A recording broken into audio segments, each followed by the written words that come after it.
જય માતાજી. આજે આપણા ત્યાં દીકરી બાપ પધાર્યા છે જેમના પિતાશ્રી નથી. કોરોના થયો હતો ને, કોરોનામાં એમના પિતાશ્રીનું મૃત્યુ થયું હતું દીકરી બાના, અને આજે દીકરી બા પેકેજ લેવા પધાર્યા છે. હોળી પછી લગભગ 3જા મહિનાની 12 તારીખના મેરેજ છે બેન દીકરી બાના, અને આજનું પેકેજ આપણને મળે છે રઘુવીરસિંહ શંકરસિંહ રાઓલ, ગામ પડુસમાં.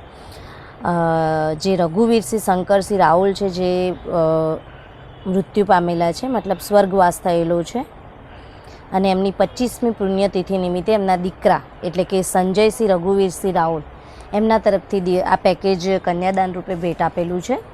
અને આમ જોવા જઈએ તો આ જે સ્વર્ગવાસ પામેલો છે એ મારા માસા બી થાય છે. હું પોતે પડુસમાંની જ વતની છું, મારું પિયર પડુસમાં જ થાય છે, એટલે આમ મસીએ ભાઈ બહેન જ થઈએ છીએ અમે, અને એમના તરફથી આજે આ તમને પેકેજ મળેલું છે. તો બા આપનાથી જાણવા માગીશ કે શું થયું હતું બાપુ સાહેબને? कोरोना में तो ये तो परिवार ने सब पूछा, कोई रखवा तैयार नता. એવું હતું એમ? मोटा जमाइन की दो કોરોના થયો હતો બાપુશ્રીને? કોઈ છોકરા હતા નહીં. તમારો દીકરો નથી? ના, દીકરો નથી. દીકરીઓ કેટલી છે આપને? 3 બેટી છે. 3. અત્યારે ક્યાં રહેવાનું? હમણાં તો આ મોટા દીકરી છે? મોટી છોકરી જોડે. એમના ઘરે રહો છો? એમને ઘરે જ. એને પપ્પા ગુજરી ગયા ને એના એમને જોડે જ રહેવું છું. ઓહો, એવું છે?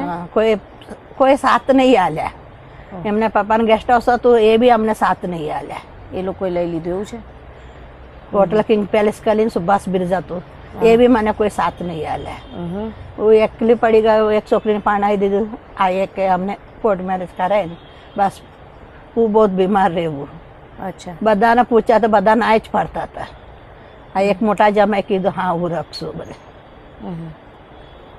એટલે અત્યારે જમાઈ બી રહેવાનું. સારું કહેવાય કે આ જમાનામાં જમાઈ રાખે તો બહુ સારું કહેવાય. સારું કહેવાય. અમને એમને સાસ સસરા આવી ગયે એટલે આપણે થોડોક સાસુ સસરા બી હોય એટલે થોડોક આમ એમ લાગે. અને આપણે ચલો જમાઈનું બી ઘર પોહાતું હોય તો એમ બી થાય એમને બી એમ સરકારી નોકરી નહીં, હા પ્રાઇવેટ નોકરી કરતા હોય. હમણાં ઘર બી લીધું એમને, ડ્રાઈવરની નોકરી. એમને હમણાં ઘર લીધું એટલે પછી રિક્ષા ચલાવવા જાય, 2-3 વાગે રાત્રે આવે. ઓહો, એટલું મહેનત કરે. પછી આપણને કોઈ બી થોડો શરમ આવે એટલે આ બેબી કરાય ને.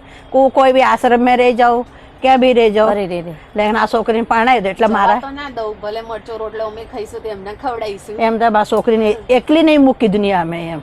આપણને ટેન્શન નહીં. હા, એ આપણને એમ થઈ જાય કે ચલો એનું તો નહીં, એમને કરીને ખાવશે. વાહ, હવે કોઈ છોકરી તો છોકરીને 3 પાણાવી દીધું, છોકરા તો હે નહીં આપણને. સાસરી વાળાએ કઈ સપોર્ટ કર્યો નહીં? કોઈ ના કરે. સમજાણ મેં બધા કોઈ કે અમારા જોડે રહેશે. ઓહો, કોઈ બોલે નહીં આપણને કહતો. હમણાં બી મેં ફોન કર બધાને કહેવા તો હા એટલા કહે છે, કોઈ એમને કે આ તું આવી જા અમારા જોડે રહેવું. એવું નથી કહેતા? એવું કોઈ નહીં કહેતા. દીકરી જોડે તો રહો છો તમે, તને શું તકલીફ પડે છે? શું તકલીફ પડે? આવું કે એવું કે એમને મને કે તકલીફ પડે નહીં? બીમાર રહું છું તો તકલીફ તો પડે ને કે આ છોકરી આખી રાત લઈને બે રે, મને આ રોવે ક્યારે આક્ષા 1-8 ને બોલાવવું પડે. આ બધા હોટલ વાળા એમના પપ્પાનો દોસ્ત હતો, થોડા બધા જોડે મદદ માંગી. મહેન્દ્રભાઈ એ પટેલ છે, પછી કિશોરભાઈ કરીને એ આપણો દરબાર છે. એક અજય સિંહ એમ કરી LIC વાળા, એમને ચાય એડ્રેસ બતાયા. એમને કીધું દરબાર છે કે અહીંયા જઈને કે જોડે મદદ માંગો. એ બધા થોડા બીમારને મદદ કરી. ઊભી થયું હજે.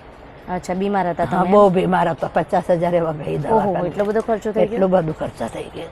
શ્વાસ નિકોલ મેં સ્પેશિયલિસ્ટ ને બતાવ્યા ને પછી મેં થોડી ઠીક લાગી. બરાબર. ભગવાન માને આને પાણા એટલા સુધી રહેવા દો પછી વાંધા નહીં. અરે એવું શું કરો બોલો છો? એટલું પછી મારા હારી ગયા છે. કોઈ બી વ્યક્તિ હિંમત હારી ગયા. 3 દીકરીઓ આ જમાનામાં પરણાવી એટલે અઘરું કામ છે. અને સારું છે, હું તો કહું જમાઈ આપના લાખ રૂપિયાના છે કે ચલો આટલું સાસુ સસરાને તમારે રાખવાના, તમારી મમ્મીને રાખવાના, તો બી કોઈ ઓબ્જેક્શન નથી ઉઠાવતું. એટલે બીજું ને બેબીને પાણાય ને એ બી તકલીફ હવે પૈસા મોકલાવી દે.